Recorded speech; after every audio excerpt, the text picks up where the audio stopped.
In this lesson, we're going to look at a way to compare different things to each other graphically, and this visualization is called small multiples. It's really easy to set up and super useful when you're trying to compare things against one another. So let's start this, as we often do, by clicking on our BISM data source, which will bring up a blank view.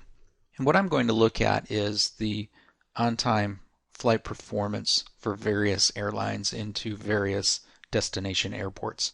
And I'm not interested in all airports and all airlines, so I'm going to do some background filtering first to limit what I see in my view. The first thing I'll do is limit just to major carriers, and the second thing I'm going to do is limit just to major hubs for my airports.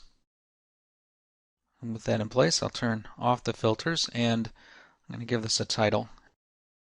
The first thing I'm going to do is set up the basic graph that I'm going to use to make my comparisons. I'm going to use, in the date dimension, a month string that I have here, so that I have all my months. And I'm going to be looking at the on-time performance. So I'll go to my flight table, and in here I have a lot of measures. One of them is on-time flight percent. So this will give me by month from 2008 to 2011, what's the on-time flight percent overall. I don't really want it overall though. I really want it by airline, and I want it as a graph. So I'll click on the line button to change that to a graph, and let me just pull that over here. There we go. So that is overall though. That's not sliced by anything. So the next thing I'm going to do is grab my destination airport city, and I'm going to pull that over here and make that a slicer. So I'll just click slicer. Now that becomes a filter that's on the front, that's right on my work surface, and that's a slicer. So at this point I can start to click on my airports, and I can see how the on-time percentage looks from one airport to another. And that's an interesting thing to do. I'm going to click here to clear that filter. But we're talking about small multiples. So in order to change this chart to use small multiples, I can do it a couple of different ways.